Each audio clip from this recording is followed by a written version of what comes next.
क्रियाओं में पड़े हुए हैं। और नमः शिवाय एक शब्द है, माँ एक शब्द है, घर एक शब्द है, कपड़े एक शब्द है, नमः शिवाय भी एक शब्द है जो 5 अक्षरों से बना है। इसीलिए 5 का इंपॉर्टेंस ज्यादा है। कहा ज्यादा पंचाक्षर है। इस हर एक मंत्र में चेतना होती है, चैतन्य होता है। माँ में चैतन्य है। कोई आपको माँ सबके गाली दे तो आप उसे झगड़ा कर लेंगे? कह दिए, कह झगड़ा किया? उस शब्द में चैतन्य, उस चैतन्य की जानकारी आपको है। नमः शिवाय में भी चैतन्य है। चैतन्य देगा कौन? नमः शिवाय के देवता है शिव। वही दे सकता है जो शिव से अभिन्न है। नमः शिवाय वही दे सकता है, या कोई मंत्रों का विज्ञानी है ये। नमः शिवाय वही दे सकता है, नमः शिवाय मंत्र की बात हो रही, जो शिव से अभिन्न है। कहे कि नमः शिवाय के देवता खुद ही शिव है। अभिन्न का मानी एक नहीं होता, अभिन्न का मानी 2 नहीं होता। अभिन्न माने उससे अलग नहीं है, लेकिन वो भी नहीं है। वो अभिन्न का मानी न एक होता है न 2 होता है। सिक्के का 2 पक्ष नहीं, जैसे कागज का, हाँ सिक्के का, या कागज उठा लीजिए, ऐसे उठाइए कागज, इसको जरा अलग कीजिए तो फाँका अलग होगी, लेकिन एक पन्ना इधर है, एक पन्ना उधर। हम लोग लिखते हैं पार पृष्ठ देखें, मैंने उलट के देखिए पन्ना को, वो कागज देखे फटेगा नहीं। 2 पन्ने हैं उसके, 2 पेज हैं उसमें, जरूर पृष्ठ है 2, लेकिन पन्ना तो एक ही। तो 2 है, लेकिन एक भी नहीं कहा जा सकता। तभी ना आप लिखते हैं पार पृष्ठ देखें, उलट के देखिए भाई पेपर को। तो नमः शिवाय वही दे सकता है जो शिव से अभिन्न हो, अन्यथा पावर शिव को है, उसके देवता ही है वो। मंत्र गुरु देते हैं। चलिए हमारे आपके गुरु शिव हैं, खुद हैं। मंत्र आपको मिला, जिस माध्यम से मिला हो, किताब से मिला हो, आदमी से मिला हो, जिससे मिला हो, लेकिन उस नमः शिवाय में चैतन्य कौन डालेगा? तो जब डालेंगे गुरु डालेंगे। चैतन्य का मानी हुआ वह नमः शिवाय जो बिया है, अब पूरी तरह बरगद का बिया, बरगद का बिया पूरी तरह बरगद नजर आएगा। मां शब्द में चैतन्य है कि पूरी तरह आपको मां नजर आएगी, जिससे आपका जुड़ाव है नहीं।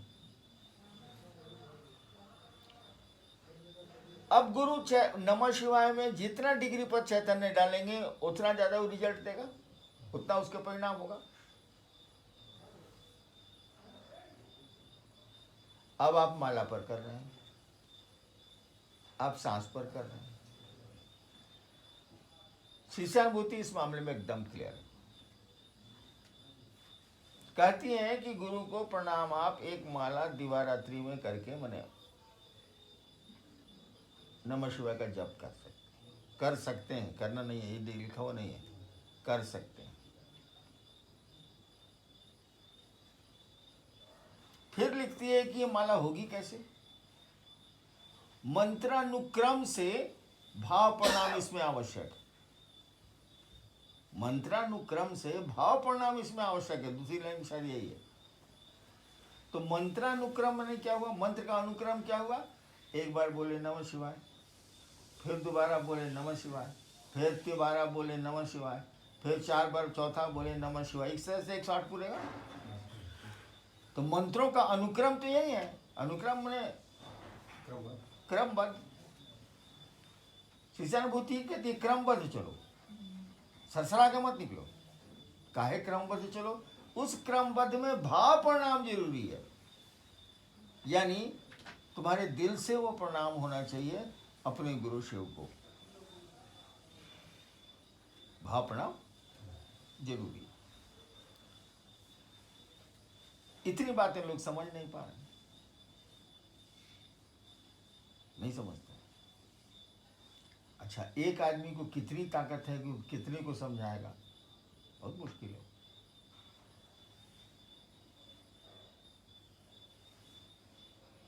एक 108 बार भी करने के बाद कहती है शिष्यानुभूति कि ये आपके द्वारा किया गया उद्यम है,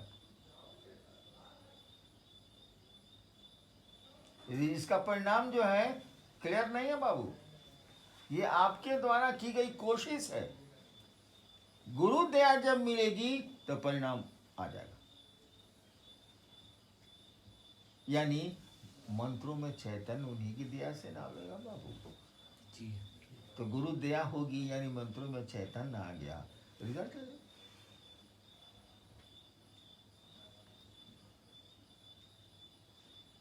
इसको धीरे धीरे शिव शिष्यों ने छोड़ दिया,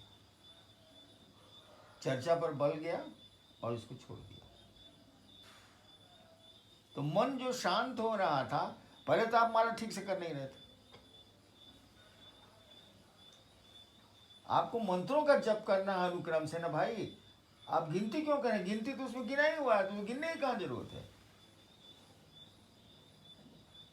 किसी चीज की माला तो 108 की है, उसमें गिनने की कहाँ जरूरत है, 108 तो गिना हुआ है। वो तो एक दाना बढ़ा है ऑटोमेटिक 1 हो गया, 2 दाना बढ़ा है ऑटोमेटिक 2 हो गया, तो गिनने कहाँ है उसमें। वो तो अनुक्रम मंत्रों का चलाने के लिए वो बना हुआ है। ठीक है, उसका विज्ञान अलग है कि उसका रिजल्ट क्या होगा, और वो भी फाइनल में कहता है कि गुरु दया से तुम कोशिश करो।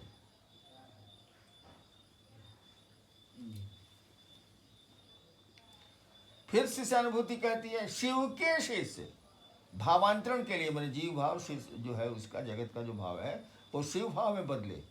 शिव के शिष्य भावांतरण के लिए अपने गुरु को अजपा जप माध्यम से प्रणाम करने के निमित्त नमः शिवाय का सहारा लेते हैं।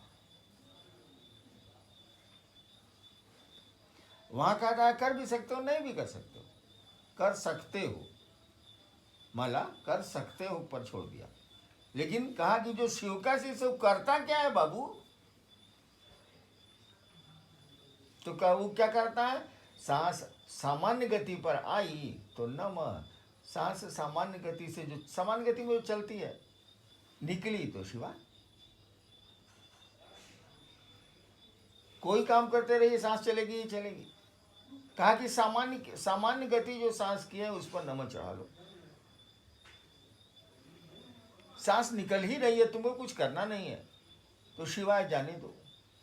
इसके पीछे अध्यात्म कहता है कि सांस आती है तो तुमको जीवन दिखता है तो प्रणाम करो, क्योंकि रहोगे तब ना प्रणाम करोगे। शिव तो हमेशा है। सांस आई है तो नमः कर लो, प्रणाम कर लो। सांस जा रही है तो शिव को दे दो, लौटा देंगे तो फिर जिंदा हो, नहीं लौटाए तो जिसकी थी उसको गई। इसलिए नमः सांस के भीतर आता है और शिवाय बाहर जाता है। कहा कि तुम सांस लो या नहीं लो, शिव तो रहेंगे ही रहेंगे। तो सांस आई है तो जीवन आए तो प्रणाम कर लो, झुकाओ अपने को। जा रही है तो शिव को दे दो अपना प्रणाम, लौटा देंगे तो फिर करना, नहीं लौटाएंगे तो सवाल ही नहीं। नमः करने वाले तुम नहीं रहोगे, शिव तो रहेंगे।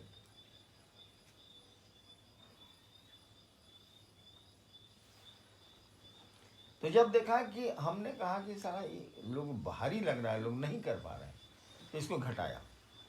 हम कहा चलिए सांस पर भी आप 5 टाइम कर लेते हैं तो हो गया। लोगों ने कहना शुरू किया ये भी नहीं होता। तब हमने कहा कि चलिए आप पूरा कीजिए, शिष्यानुभूति जो जो कहती करिए। आप शिव शिष्य हैं तो सांस पर करिए, शिव शिष्य नहीं है, आधा है, अधूरा है, दोनों करिए। नहीं सर जी। शिव शिष्यता तो भाव पक्ष है, विचार पक्ष नहीं है। वो विचार से भाव में घुसने की प्रक्रिया है। वो अब भाव के ईंधन के बिना तो अध्यात्म की कोई गाड़ी स्टार्ट नहीं होगी। वो नीचे छोटी गाड़ी भी नहीं स्टार्ट होती है, उससे बड़ी गाड़ी का सवाल ही नहीं। मोपेडो नहीं स्टार्ट होगा, पेट्रोल चाहिए ना भाई।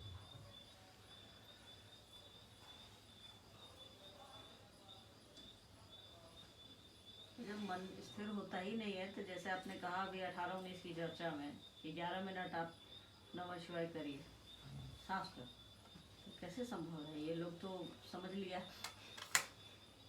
देखो,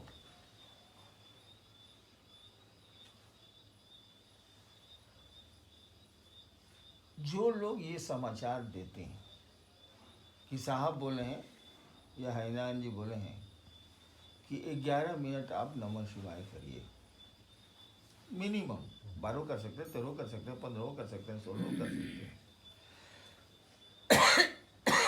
उनकी जवाबदेही थी कि वो बताते कि सांस जैसे चलती है आदमी की, उसी पर नमः चढ़ेगा।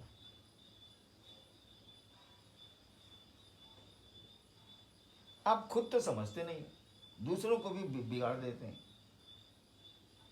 अरे 1000 बार कहा गया सांस की सामान्य गति, सामान्य गति, सामान्य गति। सामान्य गति में क्या हुआ? जनरल जो सांस चलती है। और इसको कितनी बार हमने समझाया और लोग समझ नहीं रहे। हमने कहा कि एक हिसाब का बहुत बढ़िया मास्टर है, उसको 10 रुपया दे दो।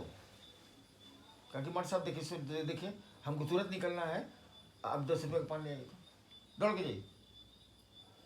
वो दौड़ के दुकान पर गया बेचारा, या विद्यार्थी है गणित का बढ़िया, दौड़ के आया।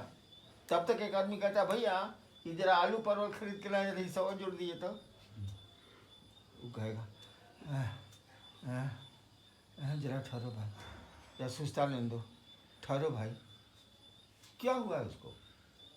आप तो मारा नहीं, क्यों बोल रहा है सुस्ता लेने? सांस जब भी तेज होगी मन चंचल होगा। इसीलिए बार बार कहा जाता है कि सांस का जो स्पीड है आपका नॉर्मल, उसी में नमक को चढ़ाइए, शिवाय को उतारिए, उसको तेज कम मत करिए, और मन चंचल हो जाएगा, तो उल्टा हो जाएगा। इसलिए रोका गया, लोग समझते ही नहीं।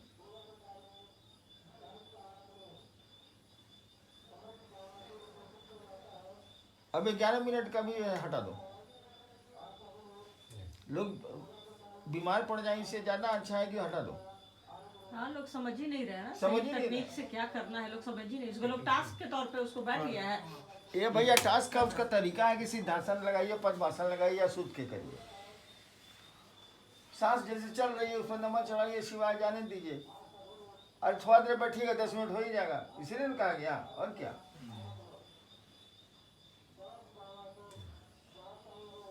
आप समझते हैं? इसीलिए आप 11 मिनट का भी क्रोध हटाइए मंडल से। अब आपको सुविधा है, 2 बार करिए, 3 बार करिए, दिन में करिए 20-25 बार, जब तक आप जगह हुआ। 11 मिनट में कैसे लोग करेंगे तो? मतलब टुकड़े टुकड़े में? हाँ, जैसे अभी एक बार कर लिया, छोड़ दिया, 2 बार कर लिया, छोड़ दिया, फिर 10 मिनट के बाद, 20 मिनट के बाद शिव याद पड़ गया, या कोई माहौल आपको ऐसा घुमाया, फिर एक बार सांस पर। उसके लिए बोलने की भी ये आँख बंद करने की जरूरत नहीं है। सांस आई तो नमः जाने दिया, सांस गई तो शिवाय जाने दिया, खींचने की जरूरत नहीं, सांस तो चलिए रही। करिए, इसे 11 मिनट का क्लॉज हटा दी। मतलब इधर जो आप कह रहे थे 3 साल से, वही बात अब आगे चलेगी कि भाई टुकड़े टुकड़े में आप नमः शिवाय कीजिए। हाँ, बाकी बात एक बात अब एक माला तो चलेगी, माला चलेगी। तो उसको फिर गिनती माला पर बैठाएंगे। मान लीजिए कोई 11 गिनती कहाँ करनी है भाई? न सांस पर गिनती करनी है, न माला पर गिनती करनी है, दोनों की गिनती तो फिक्स है। जी, तो 24 घंटे में 21,600 बार आपकी सांस चलती है, एक स्वस्थ आदमी की। वो तो गिना हुआ है। 108 की माला तो पहले ही से गिन के आप गूंथ के बनाए 108, तो गिनना कहाँ है? माला पर नमः शिवाय करिए, एक दाना बढ़ा तो ऑटोमेटिक 1 पर गया। नमः शिवाय के लिए अनुक्रम बना हुआ है, वो मंत्रों के लिए अनुक्रम बना हुआ है। माला जो करेंगे तो फिर वही शिष्यानुभूति वाला फॉलो होगा कि आप कर माला करते हैं या रुद्राक्ष करते हाँ, हैं, वो तो वही होगा, तो वही फॉलो होगा ना। तब वो सांस वाला हिसाब किताब तो लोग जैसे समझता है कि 108 बार सांस ले लिए नमक ले लिए, शिवाय छोड़ लिए, न हो जप गया। में गिनती होगी न सांस पर गिनती होगी। अगर उंगली पर भी कर रहे हैं आप तो उसकी गिनती नहीं होगी, वो तो फिक्स है ऑलरेडी, तो उसको गिनते कौन सी है? वो तो है कि नमः शिवाय का अनुक्रम करने के लिए उसको बनाया गया है, जी। एक के बाद एक, एक के बाद एक, एक के बाद एक, एक के बाद एक। उसको गिनना कहाँ है? न सांस पर नमः शिवाय को गिनना है, न माला पर गिनना है। नमः शिवाय करते जाइए एक एक करके, एक एक करके, एक एक करके। तो माला पर एक बार कर लेंगे या जब करें, माला करना है? वो एक ही माला अलाउड है आपको, वो बिस्तर पर करिए, जहाँ मन करिए, एक ही माला, 24 घंटे में एक ही माला अलाउड है। और दिन में मान लीजिए कोई श्वास पर श्वास कर रहा है तो उसकी काउंट वो काउंटिंग चलेगा? काउंटिंग तो दोनों में किसी का नहीं होगा, किसी का नहीं होना है। ऑलरेडी काउंटेड है, तो गिन कौन सी रहे हैं? पागल है क्या भाई साहब आप? ऑलरेडी गिना हुआ है 108, तो गिनती कौन सी हो रही है? मंत्रों को चलाने के लिए ना बना हुआ है वो। जी, मान लिया जाए कि एक माला कर लिए रुद्राक्ष पर, या कर माला कर लिए, हाँ, सुबह में ही कर लिए, तो दिन में नमः शिवाय श्वास पर चढ़ेगा, लोग चढ़ा सकते हैं, स्वतंत्र है। रात में, दिन में, घर में, उसके अलावा बाहर भी में। एक माला के अलावा हाँ हाँ हाँ, हाँ। वही मतलब ये हाँ। ज्यादा लेकिन सांस तेज कम नहीं होगी। सामान्य गति ये महत्वपूर्ण है, हाँ। कंडीशन है उसका। नॉर्मल ब्रीदिंग में जाएगा नमः शिवाय। जो सांस की सामान्य चाल है उसके साथ चलिए। हाँ, न घटाइए न बढ़ाइए। जी। जो आप कह रही हैं ना कि बढ़ा लेता है, हाँ, वो बढ़ाना नहीं चल है। रहा है। हमको नहीं, भी जानकारी नहीं थी, बाद में हमको लोग चीटर साहब के सुनाया था, पता चला। मैंने किताब में लिखा हुआ है, सामान्य गति सांस की। नहीं नहीं, मतलब ये 11 मिनट वाला। उसी में लिखा हुआ है सांस की वो तो सामान्य कुछ नहीं कर रहा था, तो हम बोले कि 11 मिनट तो नमः शिवाय करो यार, कुछ कर ही नहीं रहा। तो मान लिया जाए कि कोई एक माला नमः शिवाय करता है, या हम ही करते हैं, कोई भी करता है, इसके अलावा सांस पर अजबा जब से नमः शिवाय अगर कर रहे हैं, इसके फायदे? पहले एक गणित तो समझ लीजिए आप, आध्यात्म व्यापार नहीं है, जी। ये विधा ही है दिमाग से दिल पर जाने की। और अरबों रुपया लोग अपने प्रेम में फूंक देते हैं, कोई हिसाब नहीं।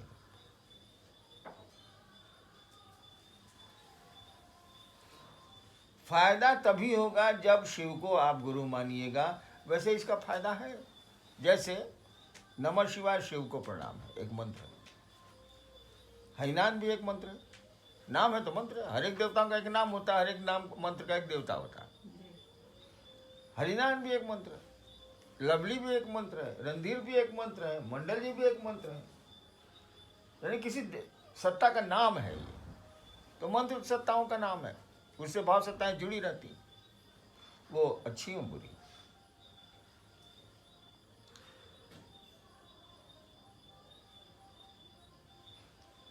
हमरे नाम पर तुम्हारे पास कोई गया या किसी के पास गया, हम हरिनाथ जी के साथ रहते हैं, वो हमको उतना डिटेल नहीं जानता है। देहात की महिलाएं हैं, पैसा भी ठगा, जेवर भी ठगा, चलेंगे, मेरे नाम पर ठग रहा है वो। हम उसको न वो हमको जानता है ना हम उसको जानते हैं, ठग रहा। जी। मेरे नाम पर जितना उसको मिला है उससे ज़्यादा डिमांड अगर होगा तब वो आदमी हमसे संपर्क करना चाहेगा कि अब सर ये 5,000 मांग रहा है, ये कौन आदमी है सर? तो नमः शिवाय करके आप ये धरती का बहुत काम निकाल लीजिएगा। काहे कि आपका डिमांडे कितना है, आदमी का डिमांड कितना होता है, और शिव को तो मांगता नहीं, धरती मांगता है। तो नमः शिवाय इसको निकाल देगा आपको। लेकिन धरती पर भी कुछ चीज़ें हैं जहां अभी नहीं निकालेगा। अब तबे आप निकलिएगा कि नमः शिवाय के देवता से आपका संपर्क हो या गुरु से संपर्क हो, दोनों अभी नहीं, तब निकालेंगे, इधर निकालेंगे तो फायदा तो ही ना। आपका काम है कितना है? दोनों के अलग अलग, कोई शिव से नमः शिवाय कर रहा है और कोई शिव से नहीं है वो नमः शिवाय कर रहा है, दोनों का अलग अलग पैरामीटर रहेगा, अलग अलग फायदा रहेगा, या एक ही दिशा में फायदा? पहले यही जान लीजिए कि नमः शिवाय मंत्र है और इसमें चैतन्य गुरु देते हैं। नमः शिवाय के देवता शिव हैं। जो शिव से अभिन्न होगा वही नमः शिवाय देने का अधिकारी है। तो रिजल्ट भिन्न नहीं होगा,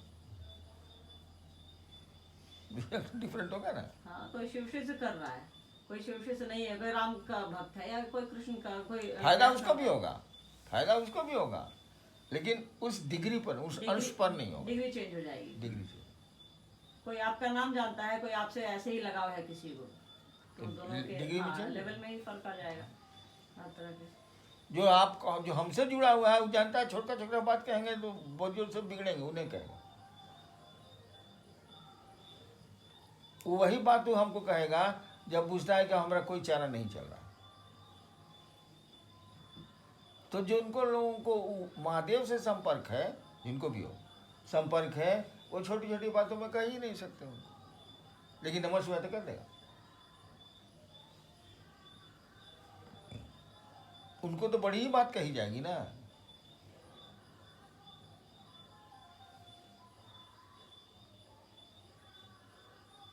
जैसे कोई शिव से अपनी आवश्यकता के हिसाब से नमः शिवाय करे, एक माला करे, या अनिवार्य है एक माला शिव से के लिए? शिव शिष्य के लिए तो माला ही अनिवार्य नहीं है। वो तो कहता है कि सांस पर प्रणाम करिए, आप 3 सूत्र करिए। शिव शिष्य के लिए माला ऑथराइज नहीं है। शिष्यानुभूति क्लियर कर रही है। जो शिव के शिष्य है वो क्या करते हैं वो क्लियर कर दे रही है। उसको तो माला ऑथराइज है, वो माला करवा नहीं करे, उसकी जरूरत क्या। लेकिन क्या आप शिव के शिष्य हैं? क्या आपके आचरण में शिव शिष्यता दिख रही है? क्या ये विचार आपके दिमाग से दिल में उतरा है? क्या शिव को अपना समझते हैं आप? शिव शिष्य की जो व्याख्या होगी उसमें जाइएगा ना भाई साहब।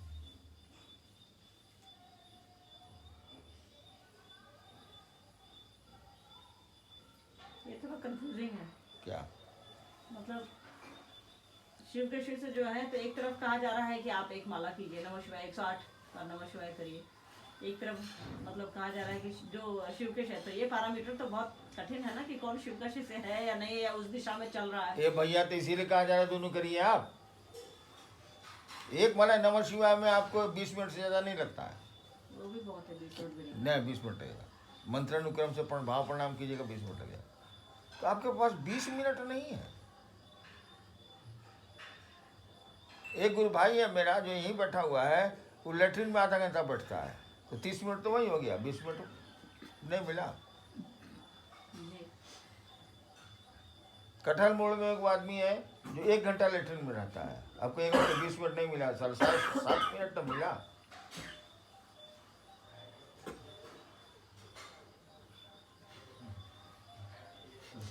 इसीलिए कहा जा रहा है आप दोनों करिए, क्या हर्ज है। जी। एक दार्शनिक ने कहा था कि भगवान नहीं है कि भगवान है, कहा इस लफड़ा में पड़ते हो यार। मानिए लो कि तुम्हारा क्या घट जाएगा, अगर होगा तो कुछ फायदे हो जाएगा। है कि नहीं इस लफड़ा में काले पड़े हो, इससे तुम घाटा क्या हो रहा है, मान लो कुछ फायदा हो जाएगा। तो भैया तो एक माला करने में आपको दिक्कत है, शिव के शिष्य को नहीं करना, लेकिन रोक थोड़ी है, तो प्रणाम करने की एक विधा है, आप करिए। नहीं कर सकते हैं, दिस इज ऑल राइट, कोई दिक्कत नहीं है। लेकिन तब आप सांस पर भी आप नहीं कर रहे हैं, अजपा जप के माध्यम से भी आप नहीं कर रहे हैं। आप अपने गुरु को प्रणाम ही करना भूल गए हैं, दूसरों को गुरु चर्चा सुनाते हैं इसलिए कि सम्मान मिले, सुविधा मिले, ऐश्वर्य मिले, सब मिले आपको। आपकी दिशा बदल रही है ना, कहाँ जा रहे हैं आप?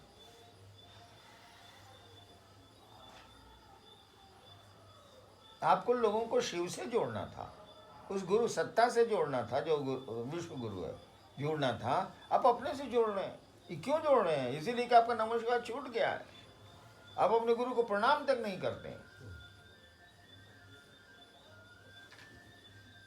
आपको महादेव अच्छा लगेगा, अच्छा है ही तो, लगे नहीं लगेगा तो लोगों को महादेव से जोड़िएगा। आप, आपको धरती अच्छी लग रही है अभी भी,